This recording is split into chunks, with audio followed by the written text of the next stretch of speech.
Hello everyone, it's me Kritika Choubey. आज के इस वीडियो में हम बात करने वाले हैं क्लास 10th गद्य खंड का चैप्टर 6 जिसका नाम है पतझड़ में टूटी पत्तियाँ, जिसके लेखक है रविंद्र केलेकर। तो स्टार्ट करते हैं चैप्टर पाठ प्रवेश से। ऐसा माना जाता है कि थोड़े में बहुत कुछ कह देना कविता का गुण है। जब भी यह गुण किसी ग्रंथ रचना में दिखाई देता है तब उसे पढ़ने वाले को यह मुहावरा याद नहीं रखना पड़ता कि सार सार को गाही रहे थो देह उड़ाए।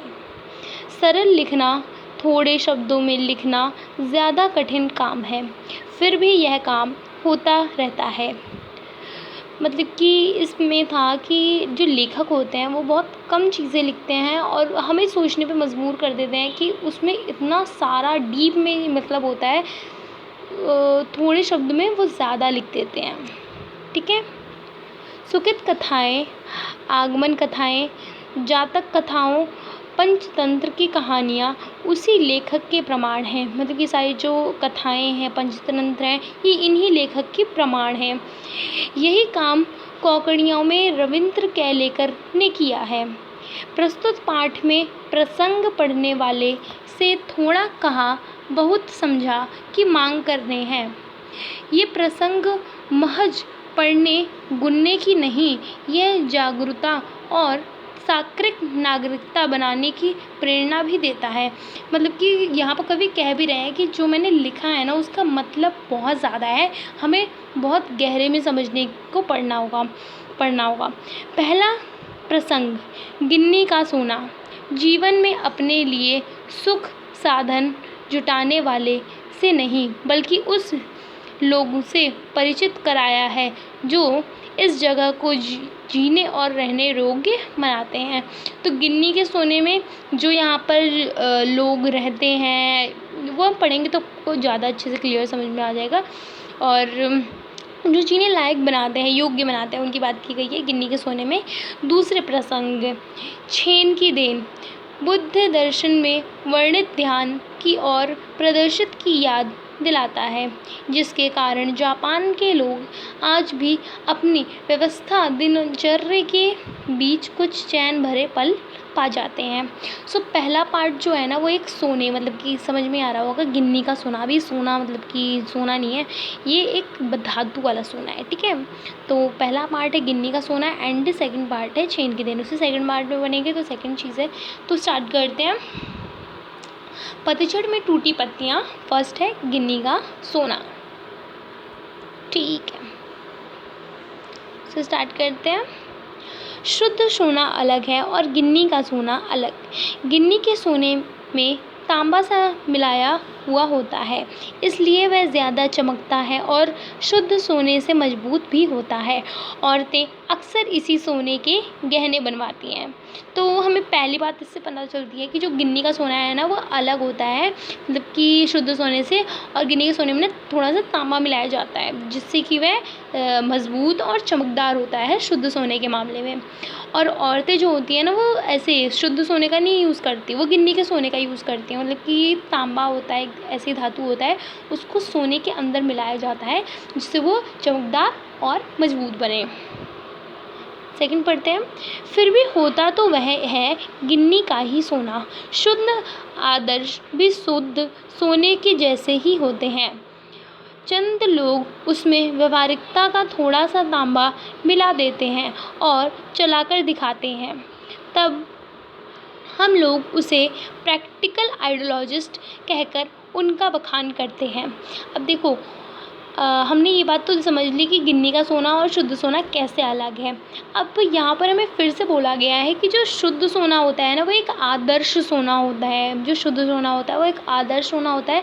बट जब उसी आदर्श सोने में हम थोड़ी सी, मतलब कि सोने में जब हम शुद्ध सोने में हम वो मिलाते हैं, तांबा मिलाते हैं, मतलब कि आदर्श में, शुद्ध आदर्शों में हम जब व्यवहारिकता मिलाते हैं ना तब वो गिन्नी का सोना बन जाता है, ये समझ लो। ठीक है। तो उन्हें जो लोग होते हैं ना उन्हें प्रैक्टिकल आइडियोलॉजिस्ट बुलाते हैं। ठीक है। इतना था पैराग्राफ में। अगला पढ़ते हैं। पर बात ना भूलें कि बखान आदर्शों की नहीं बल्कि व्यवहारिकता की होती है, और जब व्यवहार और जब हाँ और जब व्यवहारिकता का बखान होने लगता है तब प्रैक्टिकल आइडियोलॉजिस्ट के जीवन में आदर्श धीरे धीरे पीछे हटने लगते हैं और उनकी व्यवहारिकता सूझबूझ ही आगे आने लगती है। तो देखो क्या है, प्रैक्टिकल आइडियोलॉजिस्ट का मतलब ये समझ सकते हैं जैसे कि एक आदमी है, वो एकदम पुरानी सोच का है, ठीक है।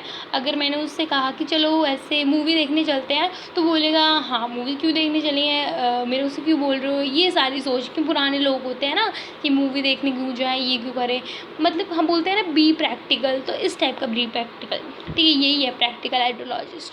अब जो व्यवहारिक लोग होते हैं ना, वो सोच समझ के आंसर देते हैं, जैसे कि देखेंगे कि माहौल क्या है, किसने सवाल पूछा है, उनके मूड पे डिपेंड नहीं करता, वो हमेशा एक आंसर नहीं देते, वो एकदम चेंज करते रहते हैं जो व्यवहारिक लोग होते हैं। मतलब किसी के सामने सही बोलेंगे, किसी के सामने जो मतलब कि उनको लगेगा कि इसकी ज़रूरत है बोलने की, मीठा मीठा बोलते हैं, ये होते हैं व्यवहारिक लोग, ठीक है। किसी के सामने किसी की वो नहीं करते, बुराई नहीं करते। बट प्रैक्टिकल आइडियोलॉजिस्ट जो मतलब कि जो सही है वो सही है, जो गलत है वो गलत है, वो ऐसे दिखाएंगे, ठीक है। तो आगे पढ़ते हैं। सोना पीछे रहकर तांबा ही आगे रहता है। चंद लोग कहते हैं गांधी जी प्रैक्टिकल आइडियोलॉजिस्ट थे, व्यवहारिकता को पहचानते थे, उसकी कीमत जानते थे, इसलिए वे अपने विलक्षण आदर्श चला सकें, वरना हवा में ही उड़ते रहते, देश उनके पीछे ना जाता। अब देखो इस पैराग्राफ में बताया है ना कि चंद लोग कहते थे कि जो गांधी जी है ना वो आइडियोलॉजिस्ट थे, प्रैक्टिकल आइडियोलॉजिस्ट थे, क्योंकि जो उनके अंदर व्यवहारिकता को पहचानने थे, मतलब कि व्यवहारिकता को पहचानते थे वो, और थे वो प्रैक्टिकल आइडियोलॉजिस्ट, उनकी कीमत जानते थे, इसलिए वे विलक्षण आदर्श, मतलब कि ये जो प्रैक्टिकल आइडियोलॉजिस्ट हैं जो पुरानी सोच रखते हैं वो थोड़े इस टाइम के थे। आपको तो पता ही होगा कि जो गांधी जी थे वो हमारे नॉन वायलेंस के साथ थे, मतलब कि नॉन वायलेंस अहिंसा के साथ थे, ठीक है। तो वो चाहते थे ना कि हम इसी से चलें आगे, बट जो व्यवहारिक लोग थे वो ऐसा नहीं करते थे। व्यवहारिक लोग क्या थे, अगर उनसे उनका जो उन्हें चाहिए वो नहीं मिलेंगे तो वो हाथापाई भी कर सकते हैं, तो ऐसे गांधी जी नहीं थे। तो नेक्स्ट पढ़ते हैं। हाँ, पर गांधी जी भी आदर्श को व्यवहारिकता से सख्त पर उतरने नहीं देते थे, बल्कि व्यवहारिकता को आदर्श में सतर पर चढ़ाने देते थे। वे सोने में तांबा नहीं बल्कि तांबे में सोना मिलाते थे। अब देखो क्या बोला गया है, सिंपली बात है, उनका मतलब था कि ये वाली तो हमने बहुत सुनी होगी कहावत कि अगर वो हमें मार रहे हैं तो हमें उनको अगर वो हमारे ऊपर गमला फेंक रहे हैं तो हमें उन्हें फूल देना चाहिए, ये एक लाइन थी गांधी जी की। तो ऐसे ही बट अभी के ज़माने में क्या है कि उसने आप पे गमला फेंका तो आप उस पर पत्थर फेंको, यही है ना। अब ये समझ लो एग्जाम्पल से वो व्यवहारिक थे, और जो गांधी जी थे जो गमला फेंको तो हम उस पर फूल फेंकेंगे, वो है हमारे प्रैक्टिकल आइडियोलॉजिस्ट, ऐसे थे गांधी जी, ठीक है। तो इसमें बोल रहे हैं कि वो सोने में तांबा सोने में तांबा नहीं मिलाएंगे बल्कि तांबे में सोना मिला के उसकी मूल्यता को बढ़ाएंगे, ऐसे थे हमारे गांधी जी। इसलिए सोने को हमेशा आगे आता रहता था, तो इसलिए सोने को ज़्यादा महत्व दी जाती थी एज़ कम्पेयर टू तांबा। व्यवहारिक लोग हमेशा सजग रहते हैं, लाभ हानि का हिसाब लगा कर ही कदम रखते हैं। जैसे मैंने आपको बताया कि सबके सामने हानि बढ़ती, मतलब कि जहाँ पर वो देखते हैं ना कि अगर मैं आप फंस जाऊँगा तो यहाँ पर हानि बोलूँगा ना नहीं बोलूँगा, तो कुछ व्यवहारिक लोग इस टाइप के होते थे एंड वे जीवन में सफल होते थे, अन्य से आगे भी बढ़ते थे। पर क्या वे ऊपर चढ़ते थे, खुद ऊपर चढ़े और अपने हाथ दूसरों को भी ऊपर ले चलें, यही महत्व थी ये काम तो हमेशा आदर्शवादी लोग ही करते थे। मतलब व्यवहारिक लोग ये थे कि मतलब अपना काम तो बन रहा है पर दूसरे का काम नहीं होने देंगे, क्योंकि दूसरा भी आगे बढ़ जाएगा। पर जो व्यवहारिक लोग थे ना, वो चाहते थे कि मैं आगे बढ़ रहा हूँ, उसके साथ जो नीचे है उसको भी हाथ दे के आगे बढ़ाते थे। ऐसे थे व्यवहारिक लोग। बट आदर्शवादी व्यवहारिक लोग ऐसा नहीं करते थे। ये काम तो हमेशा आदर्शवादी लोग ही किया करते थे। समाज के पास अगर शाश्वत मूल्य जैसे कुछ है तो वह आदर्शवादी लोग हैं। मतलब कि जो हमारे समाज की, मतलब समाज में किसका चलता है, आदर्शवादी लोगों का ही चलता है, व्यवहारिक लोग का थोड़ी ना चलता है। ठीक है, समाज के पास अगर शाश्वत मूल्य जैसा कुछ है तो वह आदर्शवादी लोग का ही दिया हुआ है। व्यवहारिक लोग तो बस समाज को गिराते ही हैं। अब देखो, जो व्यवहारिक लोग होंगे वो बस अपना ही भला सोचेंगे, दूसरे का तो भला सोचेंगे नहीं, तो वो जो समाज को ना गिराते ही हैं बस। तो यही था हमारे फर्स्ट पार्ट में। आई होप आपको समझ में आया होगा। गिन्नी का सोना बहुत छोटी सी थी। नेक्स्ट पढ़ते हैं।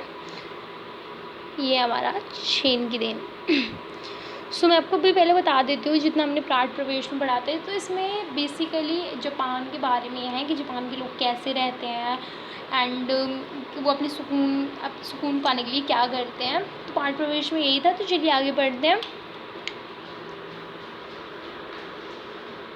सो जापान में मैंने अपने एक मित्र से पूछा यहाँ के लोगों को